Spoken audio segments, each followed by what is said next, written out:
Alright, welcome back to Mando Lessons.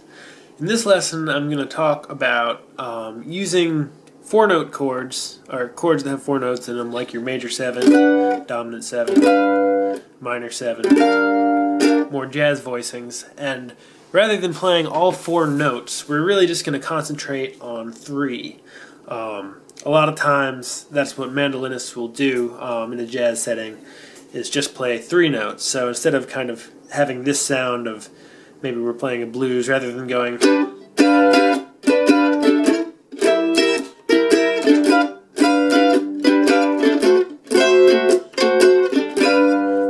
that's kind of a wide spread out chord. You can really you can condense them down into smaller shift movements between chords and kind of getting so that's just kind of a blues progression in G using all dominant chords. You got a G dominant 7, a C dominant 7, and a D dominant 7. What you can do is you can shift those chords around into different voicings. I'll give you an example and then break it down into what I'm doing. So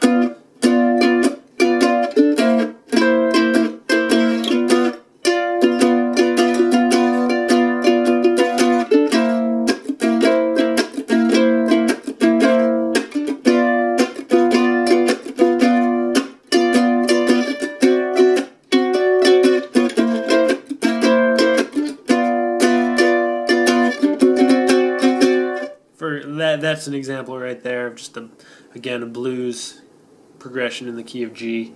And as you can see, my fingers aren't moving around. I'm kind of moving a couple frets at a time. But it's a kind of a smoother sound in a way than there's less movement, so everything's a little more condensed sounding. It's maybe a little more of a traditional sound in jazz. A lot of guitar players use the same method.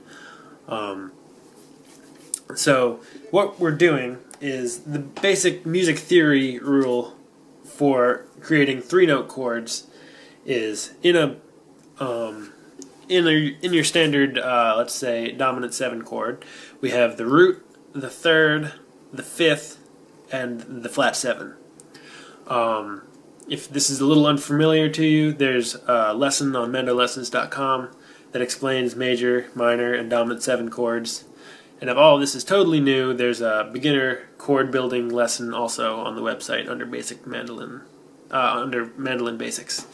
But if this is sounding familiar and you're good to go, that root, major 3rd, regular 3rd, 5th, and then flat 7 gives you the dominant chord. So there's root, 5th, 3rd, flat 7.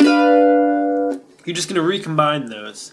And this gets a little bit more into more of an ensemble side of things, because if you're playing, I've mentioned in other lessons that if you have, for example, the 3rd in the bass, your chord might start sounding less like a G chord because you have that B in the bass.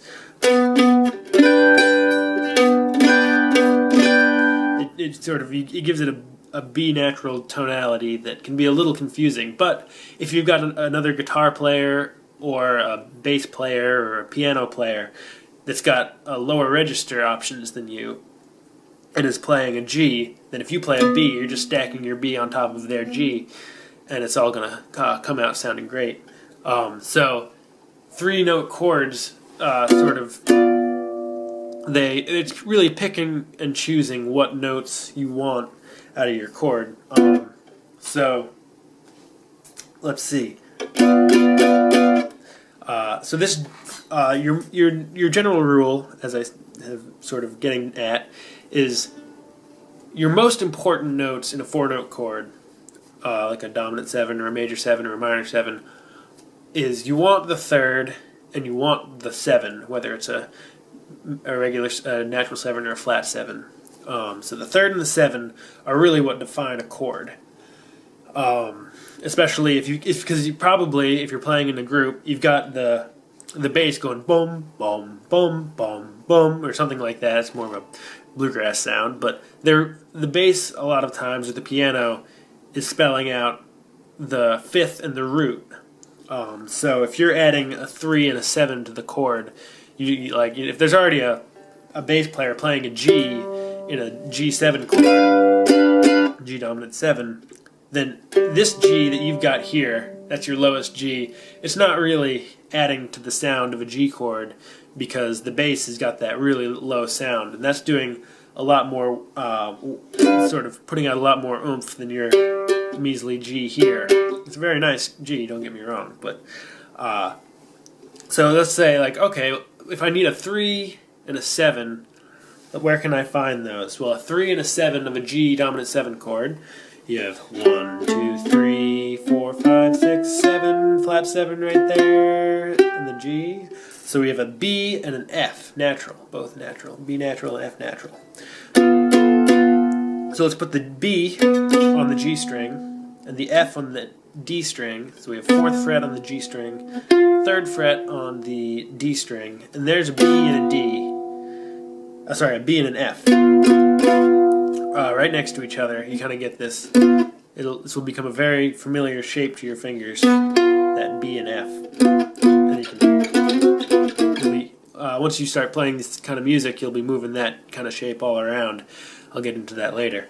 But now might as well make it a 3-note chord. Two notes, fine, really. It would work, but we can flesh it out a little more and just add a note that's convenient for us. So we've got a B and a G and a D, the root and the fifth, left over for our options. So there's no, if we want to be staying on the A string, because that's our next open string, there's no good G, because a G would be 10th fret, which isn't particularly close. I don't want to try to stretch up there. But we have this D on the A string, which is the fifth of the chord. So we can add that in. It gives it a little more crunch. If it's just the 3 and the 7, and then we add that fifth. That's an example. So what you're doing mostly is you're aiming for the 3 and the 7, getting those under your fingers. A lot of times when you have the 3 and the 7, they're going to create this sort of diagonal pattern of a note on one string, and then the next up, next higher string is going to have either, if you have the 3rd in the bass and the 7 up here, it's the same idea as I'll show you now. Let's go to a C7 chord. So we have, in a C7, we have C, E, G, B flat, G, E, C. 3rd and the 7 are E and B flat. It's that same diagonal shape. 2nd fret on the D string, 1st fret on the A string, E and B flat. 3rd and 7 of a C dominant 7 chord. But let's put those, where do we have another B flat? Well, we've got another B flat on the G string. So let's get rid of this B flat on the A string, move it down to the G string, 3rd fret on the G string. So now you have 7 in the bass and 3 on the D string. And again, this might make it sound like a pretty crunchy chord, but if you're playing along, sort of either put in context with other chords that you're playing, it'll sound a little more fitting, or if you've got, like I said, a bass player or a piano player laying down the root of the chord, then you're just adding harmonics onto that chord, kind of fleshing it out. So now we've got 7th in the bass, B flat, 3rd on the D string, 2nd fret on the D string is the 3rd of the C chord. And now, let's see, let's flesh it out with that A string. So we need a root or a fifth. So what do we have? Let's see, if we go for a fifth, that's a G. And we run into the same problem. We don't want a G because a G is the 10th fret on an A string, and we're way down here. But the root is a C, which we have on the 3rd fret of the A string. So now, if we have those together, we have 3rd fret, 2nd fret, 3rd fret. That's a 7th, 3rd, root. Nice chunky C7 chord. C dominant 7. So now if we combine that with our G7 chord that we just learned earlier, which is 4th fret, 3rd fret, 5th fret, and then move down to that C7,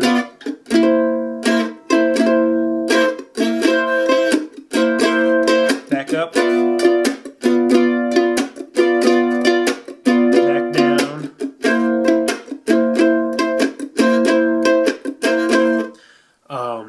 now we're sort of getting somewhere. We've got that little bit of motion going. You know, we're changing from a G to a C, but rather than going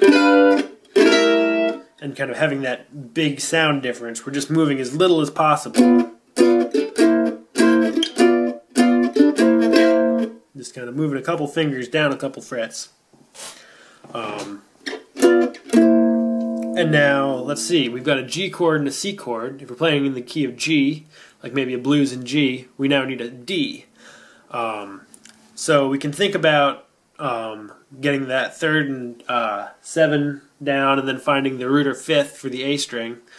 Or you can just say, well, I've got a C chord. We've got a perfectly good C7 chord here. But so all I need to do to get a D chord is just move it up 2 frets. Because everything on those, we're not playing the E string, there's no open string. So C, C sharp, D. So now we've got 5th fret, 4th fret, 5th fret.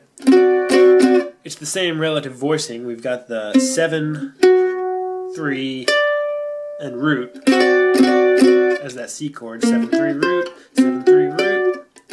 So now we have the 3 chords we need for a blues in G. We've got that G chord, then the C chord, and then the D chord, and then maybe back to the G.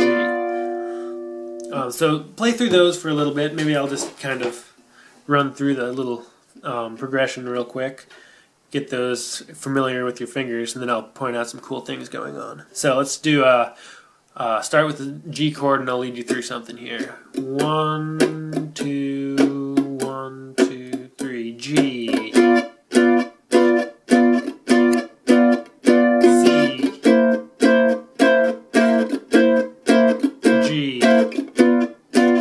D,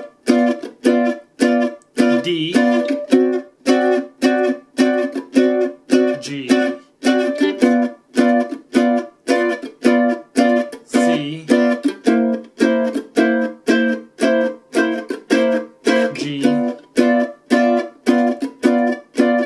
D, C,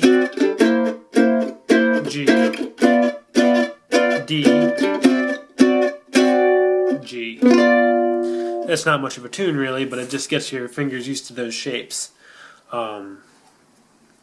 And so what we've got, let's not worry about the A string in our 3rd finger for the moment. In that G chord, we've got 4th and 3rd fret, and then when we go to the C chord, we come down to 3rd and 2nd fret, and then the G chord again, and then we go to that D chord, it's 5th and 4th. So we kind of have this little shape moving around by half steps. G, down to C, back up to G, up to D, back to G. And if you think about the music theory that's going on here, these are, in every one of these chords I'm playing, we've got the 3rd and the 7 sitting on our G and D strings under our first 2 fingers. And what they're doing is every half step that you move, they're flopping. So the 3rd's in the bass in that G chord. We have the B and then the F. We've got 3 and 7. And then we go down to the C chord, forgetting about the A string. We've got B flat and E, which is 7 and 3. So we go from 3 and 7 to 7 and 3 to 3 and 7 to 7 and 3, etc. And now we go up to the D chord, And it's the same voicing as that C chord, so we have the 7 in the bass and the 3 on top for the D chord. So it's the same idea, 3 in the bass and 7 in the G, and then 7 in the bass and then 3 on top of that for the D chord. So this kind of, if you're familiar with the circle of fifths, which if you're not, check out the music theory section on Mandolin, mandolessons.com.